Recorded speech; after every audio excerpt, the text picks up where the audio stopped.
Good day, ladies and gentlemen. This is the morning meeting. We are going to take you around the world because there's a lot of news this morning.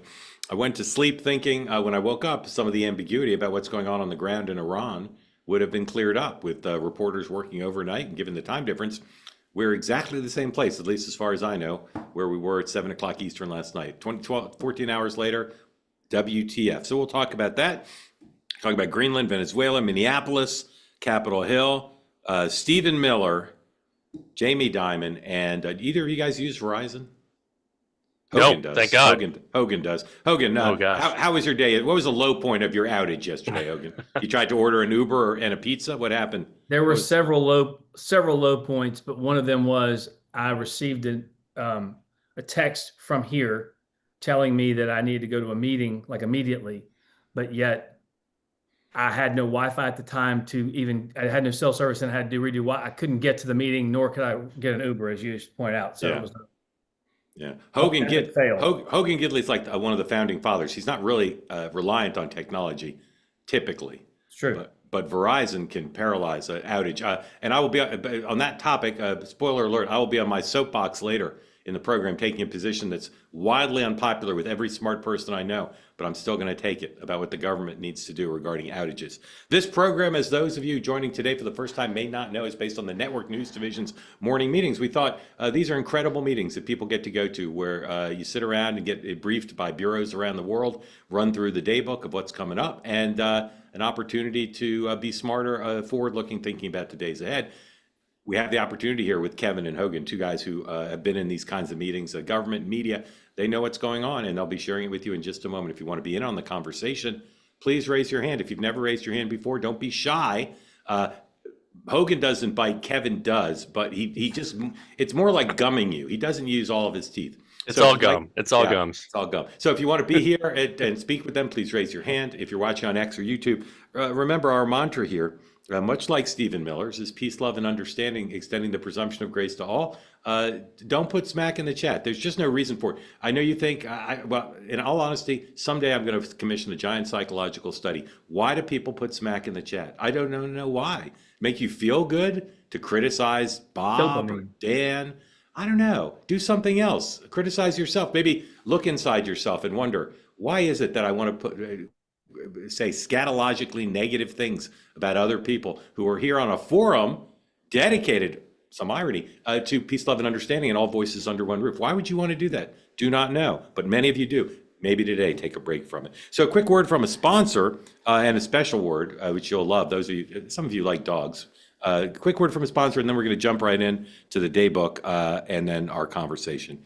Cozy Earth. So I tell you all the time to buy Cozy Earth products, including the Bubble Cuddle blanket, but I warn you, because I am a protector of consumers, if you buy one Bubble Cuddle blanket from Cozy Earth with the 20% off, you're running a risk that either a child, a spouse, or a pet will commandeer your Bubble Cuddle blanket. Well, one of you wrote in yesterday, Polly has decided that she is the owner of this Bubble Cuddle blanket from Cozy Earth. Here you see Polly. Put that up. There's Polly. Couldn't be cuter. It's practically camouflage. You got to look closely to see where Polly starts and the Bubble Cuddle blanket ends. But in any event, buy two so you can keep one and the Polly in your life can have the other. Go to cozyearth.com right now. 20% off everything, not just the Bubble Cuddle blanket, but the sheets, the towels, the pants. Start your new year off right. Give your home the luxury it deserves and make home the best part of life. Again, cozyearth.com, promo code 2WMM. Buy one for yourself, but buy one for Polly as well. All right, here we go. The president today, White House pool. Go ahead and put up the White House pool. Center Square in new media. Hogan, who's Center Square? Sounds like Paul Lind. Is he the? You don't know? Kevin, you have any idea who that is? Center Square. That's just a great Hollywood Squares reference right there. Yeah, Love Paul Lind. Paul Lind. It's lost on Hogan because he was born in the 80s. But if you're a little older, you know what Center Square is. I was born in the 80s too, but I'm like 40 going on 87. Hogan, do you know who Paul Lind is? Yeah, because I used to watch Hollywood Squares, and I was born in the 70s. So Okay. Anyway, the president's schedule today, it's an interesting one. Intel briefing at 11, closed press, closed lunch with Corina Machado. She didn't win an Academy Award, but she won a Nobel Peace Prize. And the president yesterday lavishly praised the other female leader from Venezuela. So it'll be an interesting thing. It's listed as closed press. Gentlemen, one word answer. Will that be open to a photo op? Yes or no? Kevin? Yes. Hogan? Yes.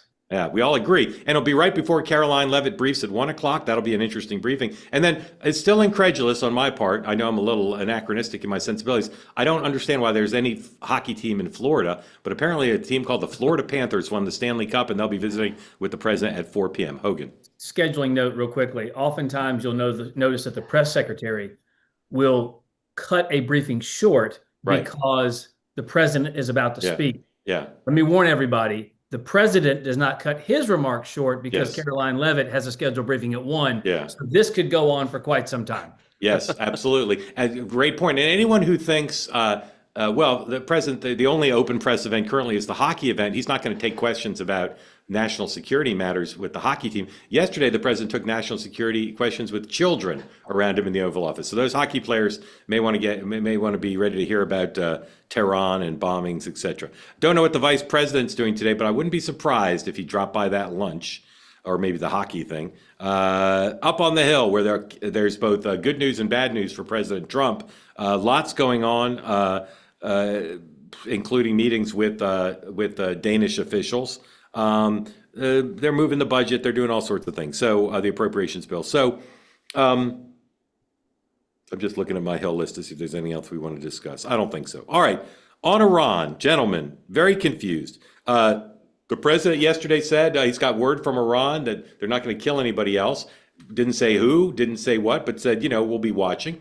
Some reports that there was a military operation perhaps in place, and now there's not. The New York Times says a military strike is days away at the soonest. I just don't know why they would report that. That's just pure disinformation, because it's just not true. I mean, there's just no way that's a thing. But the Washington Post reports, and they reported this at like 4 o'clock yesterday. I've not seen anybody else report it, and I've not seen them take it down.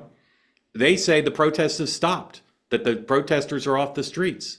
So I find it all very confusing, gentlemen, I have to say. The status of the protests, the status of the crackdown, the status of the potential U.S. response.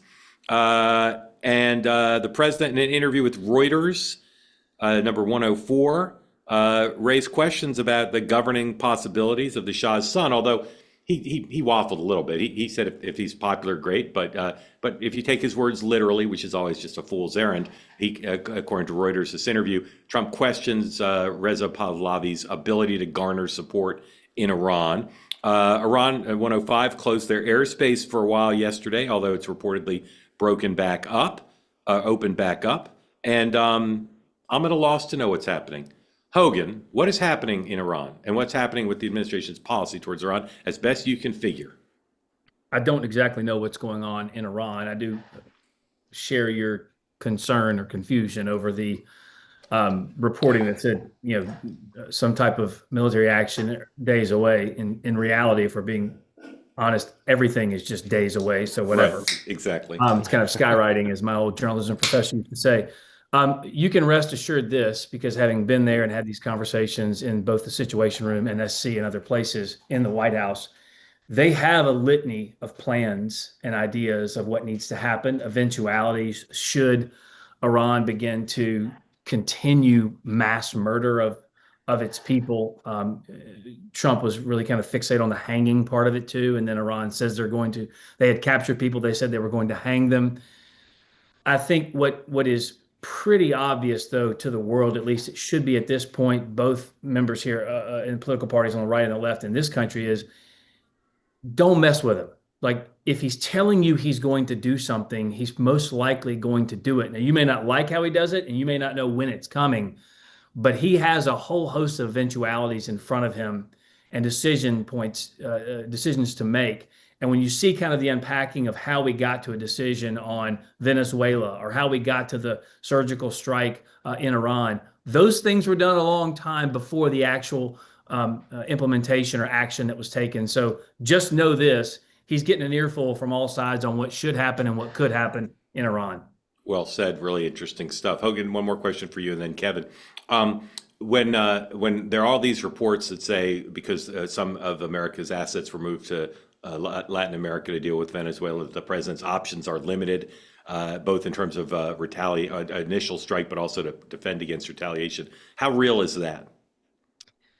I mean, again, to say they're limited is kind of without describing or unpacking what that actually means. I mean, there are really no limitations on the American military except for if we were to be so depleted on ships or planes or weapons or missiles, things like that, which of course we're always trying to pass in Congress money for those items that we keep our military up and going. I wouldn't say it's limited at all. And in fact, when you begin to believe it is, that's exactly when Trump often will do something like kill Soleimani or take out the Iranian nuclear facility. And you're like, oh, it's a reminder of just how powerful, how surgical, and how strategic this military actually is. Kevin. Yeah, one thing that Hogan said that really prompted me to think is I think this president is motivated, unlike any of his predecessors, in the realm of innocents being killed. He took action in Syria first term when Hogan was working with him. When he saw chemical gas being deployed, he's spoken out quite a bit about children and women in Ukraine. So that is a motivating factor, I think, when he sees the images and the video coming out of Iran, and of course it's shaky with the internet outage. I think that was a motivating factor to obviously step up his rhetoric, right, and put pressure on him to change course. And it seems potentially, to your point, Mark, in the post reporting, and that reporting was like buried in that story. That these protests, very end of the piece. I would have led with it. If they exactly right. If they think the protests are over, but have you guys seen that reported by anybody else? No, of course, I haven't. And the foreign minister, Iran's foreign minister, was with Brett Barry yesterday saying the same thing. He said it, yeah. Baghdad Bob said it, but Baghdad Bob, who was a master class yesterday. Yeah, it was. But it just seems strange that one of the leading news organizations in the world buries in its story that the protests have ended. Baghdad Bob says it to Brett Baer, and I don't. Not only do I not see anybody else matching that reporting, I don't see anybody knocking it down. Nor do I see any new videos that suggest it's not true. So I'll say this, and we're going to move on because we're all operating a little blindly here. I'll say this. I think we'll see a military strike or a Witkoff rabbit out of a hat in the next 36 hours. One of the two. I will say too, one of the interesting things as well is the fact that the reporting that we did not have a carrier group in the area, in the Gulf, and obviously the Lincoln is steaming there from the South China Sea. But that was one of the interesting elements. I don't know, we've got 10, 11 carrier groups, and one of them isn't always in that region. Was surprising to me. Those ships move as quickly as Hogan Gidley does when the check comes. Hogan. Anyway, we don't have your money, Mark, so you don't have to wait. It's going to take him a week to pay. Same topic, but different topic, but in the same family. I would find it interesting if someone would do some reporting, though, because when a lot of our colleges and universities were shut down over protests against Israel, et cetera, why are there no protests about the rampant slaughter of Iranian citizens? I think that's an interesting layer to peel back. People on the right, like yourself, raise that. But why aren't conservatives out there protesting? Well, that's what I'm saying. Whatever. Well, mostly when red people say that, they mean the people who protested against Israel and Gaza. Why aren't they protesting now? Which is a perfectly good point. But why? Where are I want to see. I want to see because we're usually working. Usually working. Don't have time to protest. I want to see Turning Point USA protests. All right. Just to bring everybody up to date on the main points in Minnesota, and you guys can roll these elements if you want. You don't need to play them in full. Last night, the governor gave an address to the state, tried to make it seem like a big deal in terms of its staging. You'll see it here. There were some technical issues that people on the right made fun of, but he basically tried to make the case that there was no news in it. He just said Minnesota needs to be an example for the world. Don't engage in violence. Criticize the president. There you see the framing. That's a kind of a formal thing. Then there was a shooting of an illegal immigrant accused by ICE. We do have a DHS statement of attacking ICE officials. shot in the leg in the hospital. One of the ICE officers also in the hospital. People are skeptical, as always we should be, about government accounts, regardless of who the government is, about what actually happened. Then the mayor had a press conference, and once again, same rhetoric from the mayor about this can't stand and people shouldn't protest violently, but that ICE needs to go. There you see that. Then this morning, and this happened just a few minutes ago, really, the president went on Truth Social and he posted this, and it's getting a ton of attention. My phone's got all the news alerts on it. Again, no offense to the president, I just don't take these things like, all that seriously. He may never bring it up again. But the president's now saying he might do something that's been talked about, invoke the Insurrection Act. So here's the president on Truth Social just a few minutes ago. If the corrupt politicians of Minnesota don't obey the law and stop the professional agitators and insurrectionists from attacking the patriots of ICE, who are only trying to do their job, I will institute the Insurrection Act, which many presidents have done before me, and quickly put an end to the travesty that is taking place in that once great state. Thank you for your attention to this matter, DJT. Kevin, who was the last president to invoke the Insurrection Act? Under what circumstances? I know Kennedy and Eisenhower did during the desegregation era. All right. Hogan, who was the last one? I don't remember who the last one was, but was it Arkansas and Fulvis? Nope. President H.W. Bush and the riots in L.A. 1992. Rodney King. Okay. So again, always try to be forward-looking. Kevin, where are we headed in this face-off? Yeah, I think, the president has threatened this before, obviously in the wake of the George Floyd situation, the situation with LA. He's talked about the Insurrection Act before. And again, I think, to Hogan's point, oftentimes the president says what he's going to do. Oftentimes he also uses this rhetoric to kind of pressure people to take an action. What I would love to see happen is Tim Walz to call up the president and say, I will assist with local resources if you're not just indiscriminately targeting folks. If you have a list of folks that you want to go after, I will provide local support to protect those ICE agents. But if you're just going to round people up at gas stations or check people because of how they look, that's going to be problematic. And as I've said before, if you're protesting and you're throwing things, you're getting in people's faces, it's reported, that this guy, Margaret that was shot, attacked the cop, then all power to the law enforcement to hold up the law and to maintain some semblance of peace. But I hope cooler heads will prevail with all this. And I don't see it happening, unfortunately. Hogan, I want to give you a hypothetical.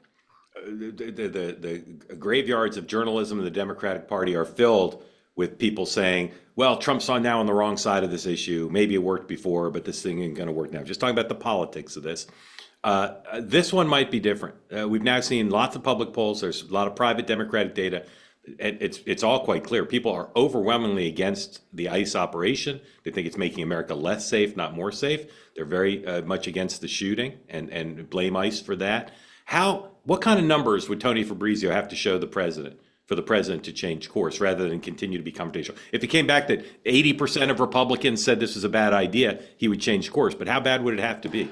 Okay, well, first of all, I think you're hitting on something kind of important to the political dynamic here, because I think one of the unappreciated superpowers of this president is to get Democrats to be on the wrong side of the issue wherever 100%, Americans are. 100% And so in this particular issue, because you're seeing some people angry at ICE, I think it's incumbent, basically every member of Congress, every member of any political organization, the administration included, to basically give the choice then to the American people and quit focusing necessarily on the law and order piece and more on the people piece. You'll recall when the administration put victims' pictures behind the live locations at the White House, so you had to see the victims. You had to be confronted with victims.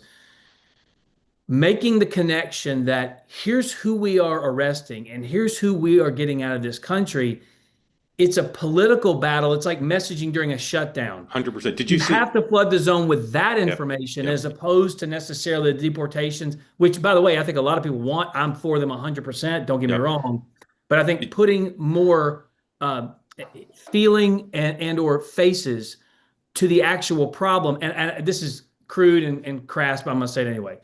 It almost be like in the New Testament where Pontius Pilate puts up Jesus and Barabbas, and the people choose the murderer and the killer, the thief, over Jesus. I'd almost like the administration to haul them into the square and go, all right, guys, this one's for child rape.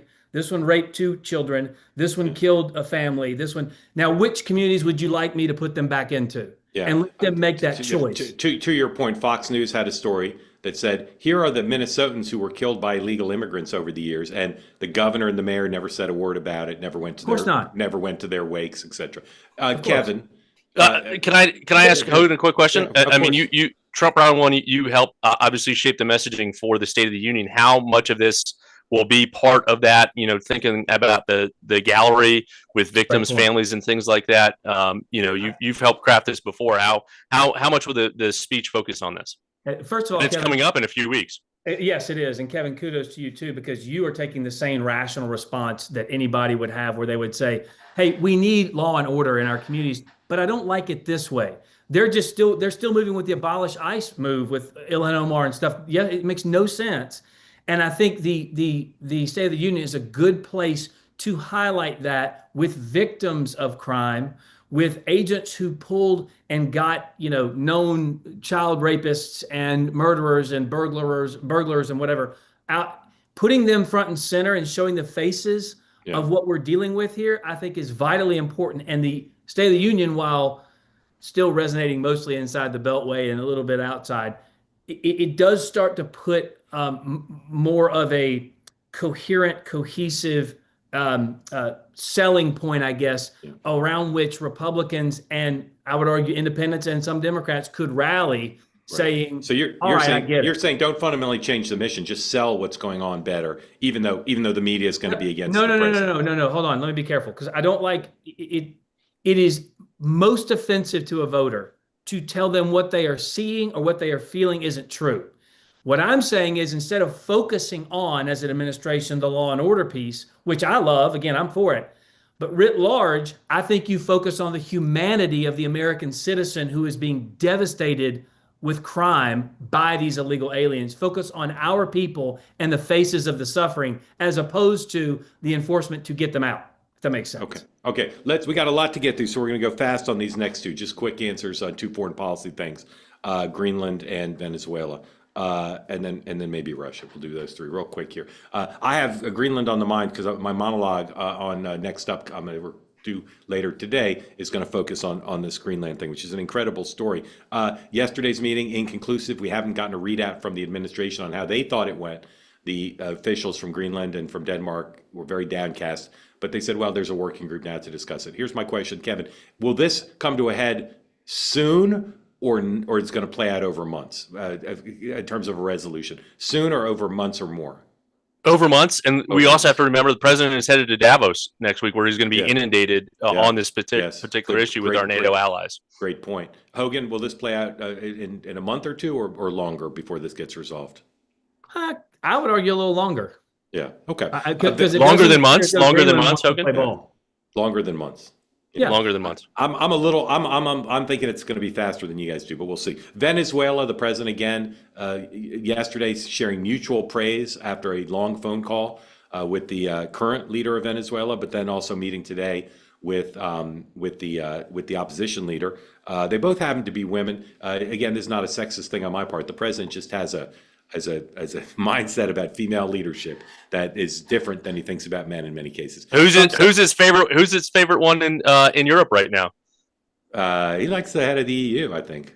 Well, that in Italy too. In Italy. He likes the prime minister. Yeah. Trump said to me, here's the AP, Trump said to me, it was Venezuelan opposition leader after cozying up to Maduro's successor. Cozying up. Interesting word choice. Hogan, if the president had to pick one of these 2 ladies to be the longer term leader of Venezuela today, who do you think he would pick? Who would he pick if he just had to choose? If he had to choose. Yeah. But again, you and I are assuming the fact that this administration, and I would argue they have done this, I'm not assuming it, I believe they have, basically orchestrated a coup from within that country, so that the person who is the number 2 for Maduro is now in charge. She has control, or the loyal. Would you rather have a communist who says nice? Right. No. I'm saying now you're saying, saying, well, that's the reality. Yeah. Again, Trump is very good at not seeing the world as he wishes it to be, but how it is. Yeah. So he didn't just throw in a democratically elected person in Venezuela because he knew she didn't have the support of the military, whereas the one who is there maybe he can begin to soften her and have conversations and open things back up. Kevin, is she going to give him her Nobel Prize today?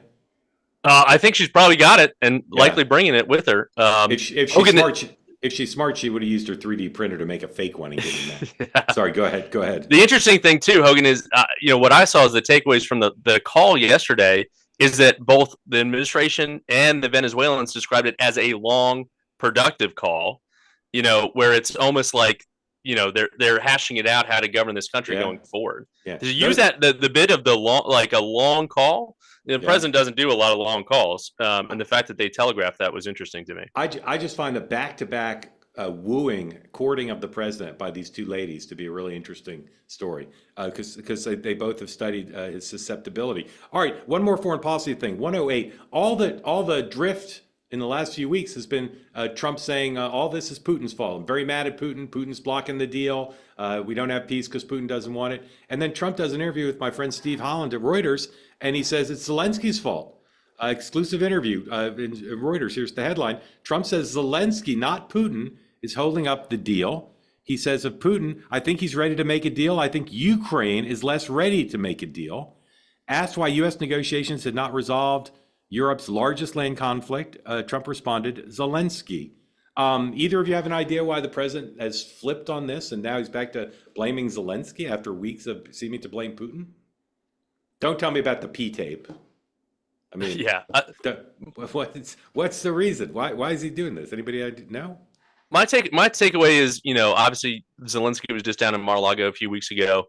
Putin does not want to deal whatsoever with this. We know that. I think this is a negotiation tactic by the president. It always is, to telegraph this, and to see if he can put a little bit more pressure on Zelensky, whether it be land concessions, whether it be some concessions on security guarantees, what have you, to make it a little bit more appealing to Putin. Yeah. But again, Putin's going to say no to everything. And right. Kevin hit on something earlier that I think is important and actually describes perfectly who this president is, having worked with him, been in rooms with him. He does not like death, destruction, maiming. He does not like any of that is associated. But then why is he saying it's Putin's fault? I'm getting there. Okay, go ahead. I'm getting there. Sorry, go ahead. Mark, I'm getting there. Thank you. Thank you. I'm giving my co-host here some credit. Let's all relax. Sir. You want little bipartisan agreement. Love, peace, love, and understanding here. Mm-hmm. And he's right about that. So I'm saying is he also wants this war over, not just for the reasons that he's already ended 7, but because he feels as though it's another marker in the sand that differentiates him from failures of Joe Biden. So he says, Biden started, I fixed it. Biden left the border open, I fixed it. Biden messed up the economy, I'm fixing it. These are things he likes to do in message. So in these moments, I think he's looking for cracks to figure out who can I get to come to the table and how do I get them to come to the table to actually get something that mirrors peace to some degree in these areas so that this stuff stops. And at this point, it's not pressure on Putin. It looks like he's pressuring Zelensky at this point. No man in that Oval Office since JFK has more feared a nuclear Armageddon than President Trump too. I think that's still always in the back of his mind. All right.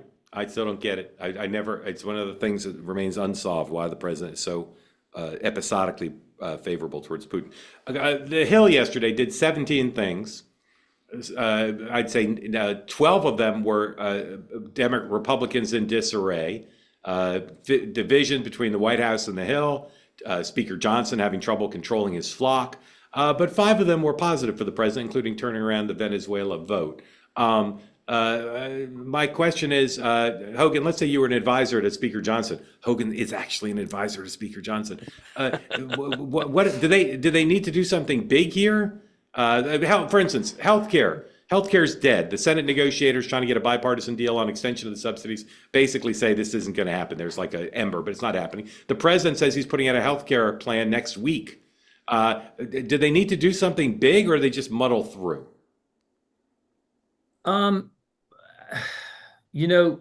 don't know that they need to do something big. I think they need to do something that works.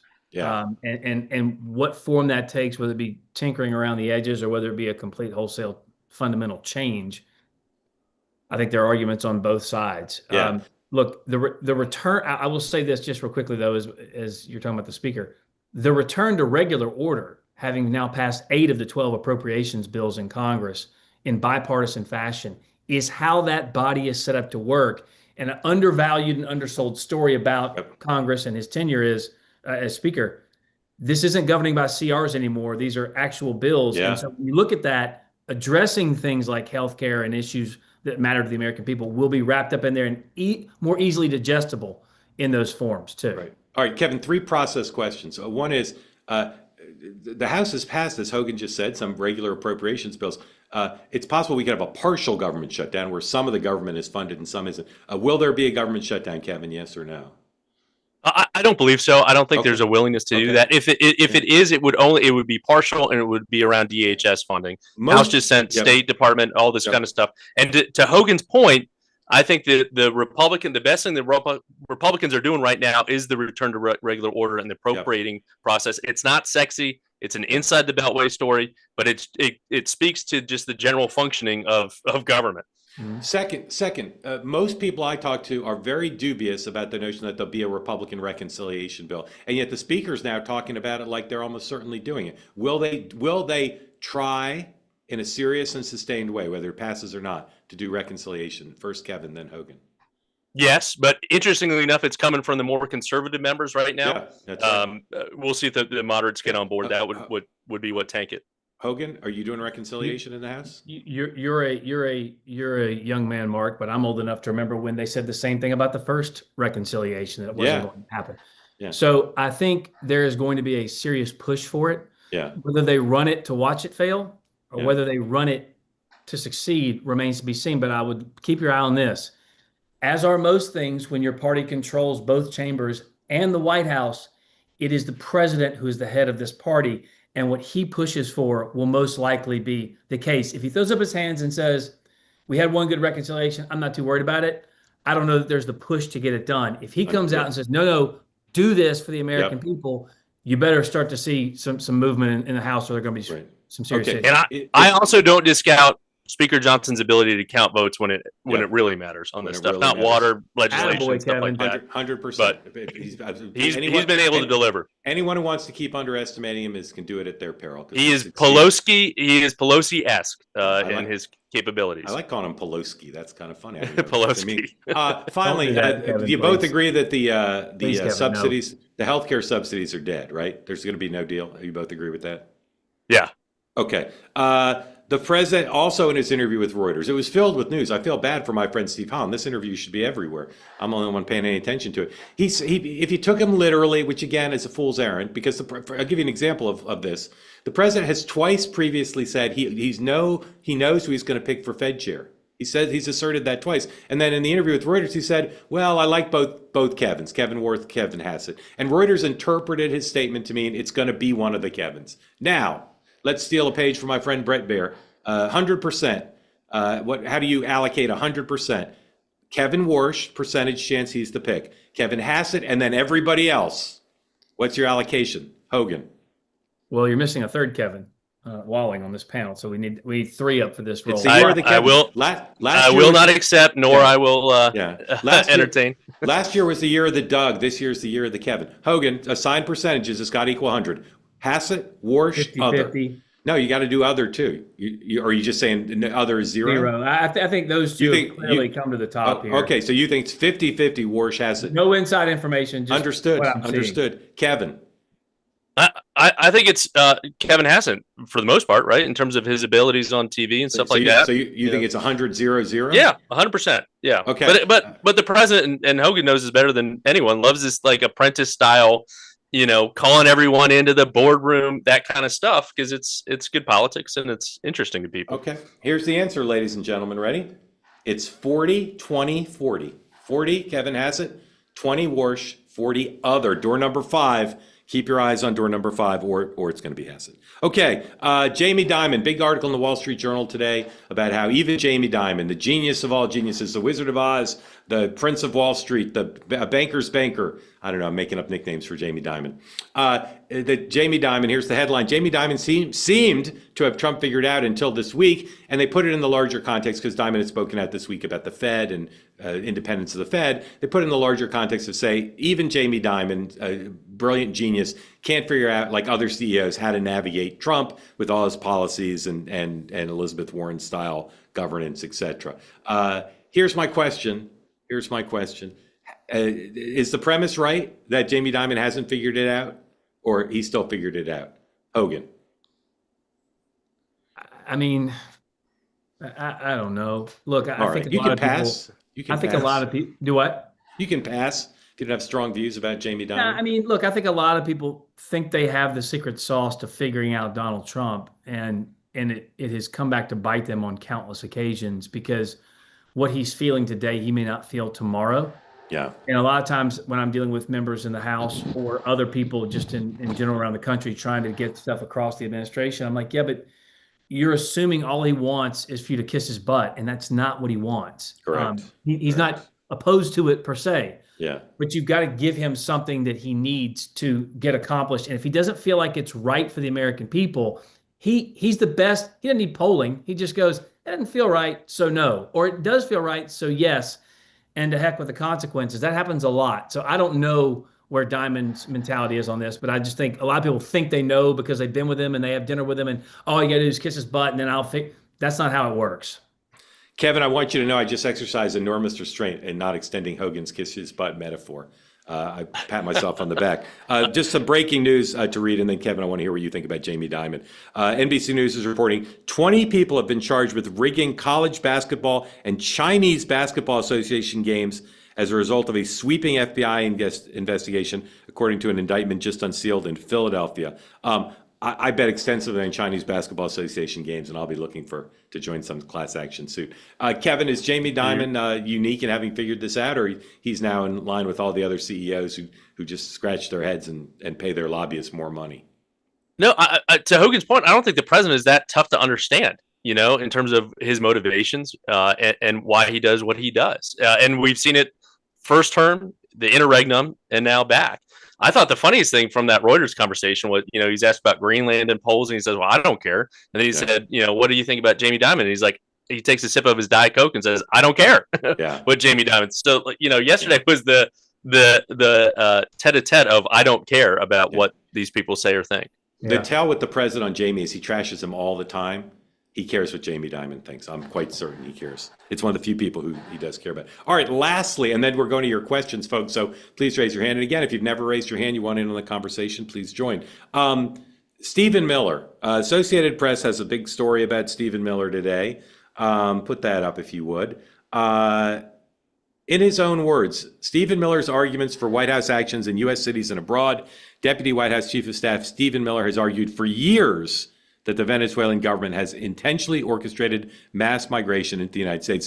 The AP version, this is the ABC version of the AP story, has just a giant picture of Stephen Miller. So they're making the case that if you go back and look, Stephen Miller has been saying the same thing for quite some time. Well, this popped up on social media yesterday. It turns out that there's another thing Stephen Miller has been saying apparently for years.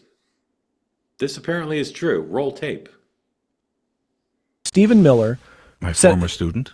What's that? My former student. I'm sorry, say again? My former student. The Stephen Miller in the Trump administration? Yeah. Did you want to say a little bit more about that before we listen to this clip? He said that I asked him in 2003 what he wanted to be when he grew up. And he said, I want to be number 2 in the White House. And I said, oh, when do you want to achieve that? He says, in the next 15 years. I said, wow. Okay, well, who would be the president in 2003? And he said, Donald Trump, maybe. What? The guy is very smart. Where was this? And Duke is in Poli-Sci 122. You had him at Duke? Yeah. It's a true story. You could have told, I do a lot of homework here, Hein. You could have told me this before the program. Yep. Wow, okay. There's no question he's a very smart guy. And he has a long-term vision. Was he a good student, by the way? He was very good. A very good student. Yeah. Yeah. All right, he's one of the most powerful people in our government, Stephen Miller. He's involved in pretty much everything. And that's Hein Gomans, a Duke professor, who is giving this account. Hogan, is it possible to you that young college-age Stephen Miller was dreaming of a Donald Trump presidency and being Deputy White House Chief of Staff? Or you think the professor's maybe gilding a lily a little bit on an old fishtail? I'm going to give you a little context here, just so we're all clear. I was the only staffer part of Stephen Miller's wedding, so I'm very close with Stephen. Yeah. And his family. Stephen's one of the smartest people I know, and fun fact, he's also one of the funniest. I know that's going to freak out the chat, but privately, he's one of the funniest people I know. He's a laugh riot, hilarious man. Yeah. Publicly, I know you don't get that. Privately, he really is funny, but that's kind of a Trump thing too. Listen, he got his fame, if you go back and look too, in the Duke lacrosse case, where he came out in support of the lacrosse players, and of course was proven to be correct there. Stephen not only is brilliant from a policy standpoint, a debate standpoint, conversation, but he also, I think, is very good at kind of seeing where things are going and where things are headed. Remember, he was early on this close the border situation, early on that, and polling kind of backed him up to a point where he was so right that he's elevated himself through hard work, I would argue, and successes in the White House to a very, very top senior position. So this does not surprise me in the least. And I would guess if this is not 100% accurate, it's pretty darn close. Okay, so this gentleman, this professor, is now at University of Rochester. He was at Duke. Kevin, here's a little bit of a chink in the armor of that story. Back then, 15 years ago, Donald Trump was a Democrat. He was even talked about it maybe being John Kerry's running mate. And there was no indication he was ever going to be a Republican presidential candidate. So you think Stephen Miller not only anticipated wanting to work for Donald Trump, but that Trump would become a MAGA conservative Republican candidate? Yeah, I think that might be the little bit of the taller tale. I think he flirted with the Reform Party back in 2002. But having Hogan on too, I'd love to think through. Now he's almost twice as powerful, kind of with Katie in this podcast. She just had RFK Jr. And she's telegraphing things too. And I'm sure they obviously have pillow talk and things like that. So you almost have the inside track, and then you have the outside kind of media track with Katie as this kind of 1-2 punch of a new kind of power couple in the administration. Yeah, and I don't know if you said this. I didn't hear if you did, but they are married, right? Exactly. Sorry. Several. Yes. I thought it was implied with the pillow talk. I don't know. Not in D.C., but yes, I get your point. That's true. They have several children, and yeah, I mean, look, it is an inside-outside game to bring is it a basketball metaphor there? I think she's able to bring up a lot of topics and do her thing. But I will say this, while they are in sync in a lot of ways, I don't think it's hard for me to believe they would calculate manipulation in that way to go, watch us do this every time. I think she's totally her own. Remember, she worked for Pence for a long time. She worked for Elon for a while too, maybe still does. So she's got her own thing going on, if that makes any sense. I know she wants to have separate silos, but at the same time, you can't ignore the fact that they are married. And quite frankly, using both of their talents are one of the most powerful couples on the planet. Whenever I go to Buttersworth, people are always saying the same thing. DC's number 2 most powerful couple are Stephen Miller and Katie Miller, and the number 1 is Hogan and whoever he's dating. Boom, boom. Okay, ladies and gentlemen, quick word from our sponsors, and then to your questions. That's true, Hogan. That's what they say at Butterworth. Download right now the free Upside app. Use my promo code Mark, get 25% off your first purchase of a tank of gas. This app is like wizardry. It's like magic. It probably should be legal, but it's not. You download it. It tells you who's participating: restaurants, gas stations, and grocery stores, and it gives you free cash back. It's effortless to use. The app is free. Using it is free. You're not getting points or credits. You're getting actual cash back. And you continue to get whatever cash back you already get on your credit card. It's magic. It's fantastic. Use it right now. Go to Upside app on your phone, whatever format you use. Over 100,000 participating locations, cashback opportunities wherever you go. They've already given away $1 billion a week to people who use it. So go again right now to Upside. I was skeptical. I downloaded the app, and you just get free money. There's no reason not to do it. Like that. Promo code Mark gets you extra cash on your first tank of gas. Thank you for your attention to this matter. Enjoy. Use it as you wish. Chad, welcome in. Oops. Oops. Hold on, everybody. Here we go. Chad, welcome in. Tell folks who don't know where you are and what's on your mind for Kevin and for Hogan. Thank you very much. Thanks again for calling on me. I'm in Dallas, Texas. Does that dog have a bubble cuddle blanket?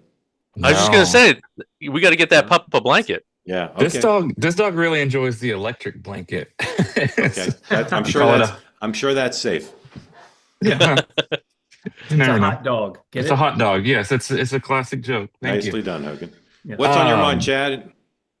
There's a million things on my mind that I could ask about or talk about or comment on. Program's only an hour, Chad. I know. So I'm gonna change the subject a little bit and ask a political question about 2028, but just in general. It was Bush Gore that when I was a young kid and I just got so involved or curious about politics and the way it works and everything. And ever since then, I've just been, election day, things like that are just like, I've got 3 screens up. I'm watching everything. I'm just trying to see it all. But I've always had the same question, and especially recently, the way we've picked our candidates. Why do we do primaries the way we do them? Is there a reason? Is there a law? Or is it just the way the parties do it? And when I mean that, or what I'm trying to say is like, why do we go through this process of like, okay, which state goes first and all this kind of stuff? Why don't we just have primary day where 50 states vote? Like, why do we let certain states sort of whittle down the candidates for us? Why do people vote at all for primaries? Why didn't the party just vote on who the candidate is? I mean, I'm not saying that's right or wrong. I'm just curious of why we do it the way we do. Yep. And how we end up with the candidates we end up with because of that process. Great question, Chad. Kevin and then Hogan. It's a great question, Chad. And the process has evolved over time, to your point, right? So primaries were a relatively new concept in the 50s and 60s. It used to be the party officials that would choose, especially at these nominating conventions. So this is a relatively new concept in terms of 2 elections, a primary and a general election. Of course, Democrats right now are trying to figure out, to your very point, what states are going first, and there's multiple states that are bidding. I think tomorrow is the deadline for these early states to try and compete. But there is no real rhyme or reason why this has actually happened over time, and it's evolved over time. Certainly, to your question. Hogan, should we have a national primary? Why do some states get to go first? Well, look, I think a lot of it has to do, and I'm speaking from some level of bias here because I work for candidates no one has ever heard of. Mike Huckabee, who ended up coming in, I guess, second, and Rick Santorum, who also came in second, but no one knew. One of the reasons it's set up the way it's set up for primaries on the presidential front, for example, is because when you're talking about New Hampshire and Iowa, you can do those states, and South Carolina for that matter, you can do them relatively cheaply. The media markets don't cost as much. You can travel around them with a car pretty quickly as well. So you don't need the bajillions of dollars that people lament being in politics all the time to get your name out there. You can do it the good old-fashioned way by doing little stump speeches here and there, not spending a lot of money to try and generate some buzz and love for your candidate and their campaign. But yeah, Kevin's right. It's changed a lot over time, and you'll see the jockeying close to time who comes first, and they do that in large part because the party apparatus, the Republican Party and Democrat Party. I don't view this as a good thing, by the way, but a lot of times they move it to get the candidate they want. And you think back to when they moved South Carolina a little bit for Joe Biden, for example, to get an endorsement by Jim Clyburn, a black congressman from South Carolina, because predominantly in South Carolina, the primary electorate are African Americans. So if you can get support from them, you're going to win. So they wanted to move that up in the process so he could knock out someone really quickly. Because he had support from the black community. All these little weird outside the beltway things, as Kevin and I lament consistently, they do make an impact in the race and why it matters. But to your point, a whole host of reasons, but a lot of it has to do with money. Yeah. Yep. Chad, thank you. Really great question. Great question, Chad. Great question, and really enjoyed listening to both answers. Let's talk Ukraine. I bet. Andre, welcome in. Thank you for being here. Curious to know what you think about the president's turn back towards anti-Zelensky today. Hogan and I thought we had great backgrounds, but but Yeah. you might win the day with this one. This is pretty cool. You're not the only one talking about Steve's interview. I did about like 3 over the last 8 hours in Ukraine and Europe, and everybody's talking about the Steve Holland interview because the rhetoric changes. It's not the first time that Trump has gone and saying blame Zelensky, and it'll go back and forth. My question to you guys is Greenland, because in the spate of the last interviews I did, there's some rhetoric in Europe saying, but wait, I thought there was no money for funding Ukraine wars and other stuff. Where is the money coming from to buy Greenland? So my question is not that. My question is, how does the buying of Greenland or other stuff tie into democratic narratives of affordability? We saw how effective Trump was in the campaign, or JD Vance specifically, talking about how we're wasting money on Ukraine, wasting money on Ukraine. 80% of that money stayed here in the United States for purchasing weapons. This would be an all-out cash purchase if it happened, and then you would have additional investment into Greenland. So your question earlier, Mark, to the group about how soon this happens, I don't see this happening if the Senate flips. For him to take over Greenland, because then who would he have to get the funding and then get the approval of the Senate? But if this were to happen this year, if Trump presses it, how does this become an issue for members of Congress and the Senate to justify spending? Let's say it's half of $700 billion. Let's say it's $350 billion. How does that become a problem in campaign time? Great question. There are a lot of variables there, and you've raised some of the good ones. Hogan, thoughts? I mean, a lot of variables. Listen, this is part of the argument. How can you sell it, right? It's the line from A Few Good Men where Tom Cruise says something like, "It's not just what I know, it's what I can prove." Yeah. And I would argue, comms people have it worse. It's not just what we know and what we can prove. It's also what can we sell. And selling that may be more difficult. I will say, the fact that we're strategically, militarily equidistant from Greenland as is Russia, right? It's kind of in the middle. And news stories came out. John Solomon had a report yesterday that pointed that both Russia and China were circling around Greenland. I don't mean that literally. I mean trying to figure out how to take over Greenland a year or so ago. I think it depends on whether or not you could sell the need for more involvement in Greenland. But on the, especially from the military standpoint, safety and security standpoints, paramount there. But monetarily, what are we getting back for it? And I think that's what matters, because look, you said something about Ukraine. People are against Ukraine and whatever, spending money. I don't think they're against spending money in Ukraine, most of them, for any reason other than just show me the receipts. We'll spend it, but where's it going? Yep. Is it going to oligarchs, or is it actually going to the weapons we profess to get? Where is it happening? And so I think this is another example of, it's not just getting involved in some foreign entanglement and letting it go. It's, what are we going to use dollar for dollar? Where is it going? And also the rare earth and the minerals they have there. What are we getting back out of this deal too? Because too often it's just, here's the blank check, Greenland. Here's the blank check, Ukraine. Here's the blank check, Venezuela. No. What are we getting in return? That's going to be the issue, I think, for most Americans. Kevin, and whether or not they can sell it. Yeah, I'll just be really quick, Andre. It's a great question. And in the question you bring up, unlike Venezuela and kind of the action by the president, commander in chief, Congress would have a role, right, in terms of appropriating funds. So to Hogan's point, there's obviously a public engagement campaign with the American people, but more importantly, there's an engagement campaign with the power of the purse, and putting that out there.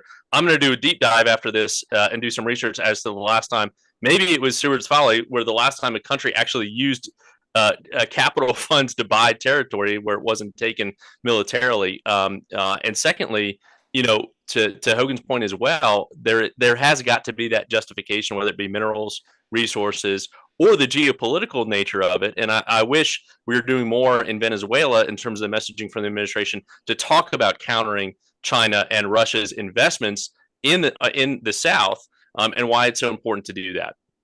Coming up later, I told some of you earlier on Next Up later today, my deep dive on Greenland, and I've done a ton of research on.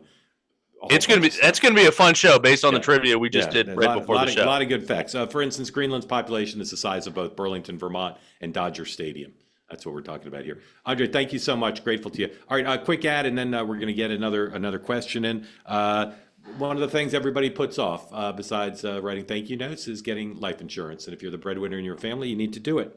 Ethos is an online platform that makes getting life insurance easy and fast. Protect your family's future in minutes, not in months. Do not put this off, folks. Give it a try. Get a free quote right now using the promo code MARK. By going to ethos.com/Mark. You'll answer a few questions. There's no medical exam required. You just answer a few health questions as part of the form. In as little as 10 minutes, you can get a quote on life insurance up to $3 million in coverage. It's easy to do, not complicated. And again, you can take the step that's necessary to make sure that if something happens to you or the breadwinner in your family, that there's the ability to pay your mortgage, pay your rent, pay tuition, all the things that are essential that you take for granted now, but might be in risk in a moment. So right now, again, go to ethos.com, promo code or /Mark, ethos.com/Mark, get a free quote, opportunity to do something you know you need to make time to do. Professor Kenny, I tried to call on you last night and you disappeared right as I was poised over your image. So opportunity to let you back in. Professor Kenny joins us now with a question for Hogan and for Kevin. Good morning, sir. Yeah, hey, thanks, Professor? Mark. Hi, everyone, two-way community. So I wanted to ask about the FBI raid on the Washington Post journalist. Yes, sir. Big story.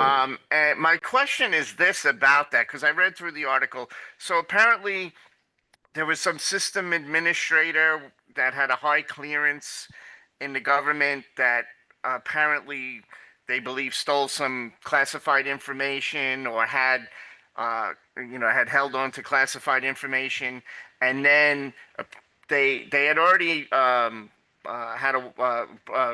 already dealt with this guy, but then they had proof that he had sent an email to this reporter. And I'm just curious, as journalists, how do you feel about the FBI raiding this journalist's house and going through their laptop, taking the laptops and stuff? Is that something you as journalists feel is way too extreme, that could be handled in another way? Or but because it dealt with a leak and national security, it was an appropriate act? Well, I'm the only journalist here, so I'll weigh in first, but I'd love to hear from Hogan and Kevin on this. I'm for a much higher bar than both the Trump administration and the Obama administration had on treating journalists not as a special protected class when it comes to this stuff. I'm not a big believer in journalists acting like they're better than everybody else or having special rights in our society that aren't fundamental to the significant and unique role that the media plays in a free society. I think if you indiscriminately use subpoenas to check the records of journalists, you make it less likely that journalists can protect the public interest by talking to confidential sources.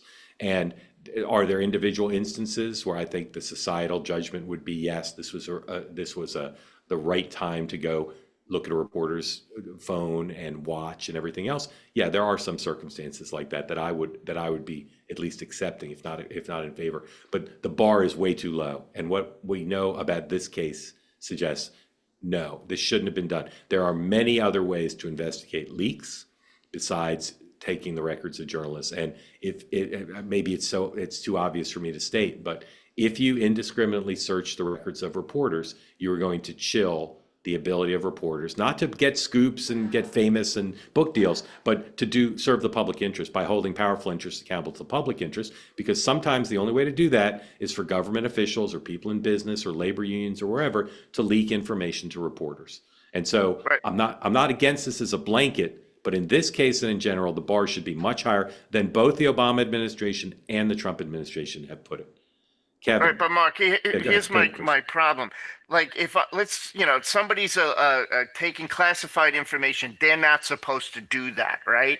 And then they obviously want to be some kind of whistleblower because they have to justify their existence on the planet through doing something like that, right? So now I go to Mark Halperin. Let's say I'm that guy, right? And I go, Mark, look what I got. Hold on to this information. Yeah. It's like, it's almost like trying to protect something illegal. Yeah, well, it is. But sometimes people have broken the law in the service of the national interest, that they're true whistleblowers, and their way to get the information as the public. Every case is different. In this case, I'm less concerned about whether what the person's motives were, or whether the information being released was in the public interest. In this case, it was way too indiscriminate to just not as a absolute last resort to prove a crime, but as something that was easy to do. They went and searched a reporter. Quickly, because we're up against the clock, Kevin, Yeah, and then thank Hogan. you. Thank you. Just say great question, Professor Kenny, and agree completely with Mark. With Mark said, every case is different, and the bar has to be incredibly high. This is when dealing with the First Amendment, certainly. Hogan. Thanks, Professor. And yes, the First Amendment's vital to the security, safety, longevity of this country. I am always concerned about putting out classified information, having been inside that building and knowing the things I know and seeing the things I've seen, hearing the things I've heard. It is very angering to me when someone, puts our men and women in uniform at risk by releasing information. So I get it. There's a push and pull there, but you have to protect the First Amendment. No question about that. Yeah. All right. You guys know I love quizzes. Which is the greater number, the number of Diet Cokes I've had already today, or the number of two-ways that are left to be on today? The answer to the number of two-ways that are left to be on. 3 more two-ways episodes coming up, 4 o'clock. My friends at the group chat, Emma Jo Morris, Nina Turner, Robbie Suave, joined once again by Stephen Alakari. 4 Eastern time, they'll have a conversation about the events of the day and an opportunity for you to join and be part of the panel. So join them 4 p.m. Eastern time here on Two-Way. 6 o'clock, I'll be back on Two-Way tonight. We'll have lots of news to cover. Jessica Anderson served in the Trump administration at OMB, and she's now with the Sentinel Action Fund. And Doug Friendnash, who worked for John Hickenlooper as his chief of staff. They'll join me to talk about news of the day, and then the Moynihan Report at 7. Tomorrow morning on this program, our guest host will be the great Larry O'Connor and the great Haima Moore. We'll be here at 9 o'clock Eastern time, and I suspect, as I do most every day, we'll have plenty to discuss. Grateful to Professor Kenny, everybody else who raised their hand to participate. Grateful, of course, to Hogan and to Kevin for joining us. Not grateful to those of you who put smack in the chat, despite my best efforts. You did it anyway. Have a great day, everybody, and I'll see you at 6 p.m. Eastern time. Thanks again, Kevin and Hogan. Thanks, guys. Thanks, everybody.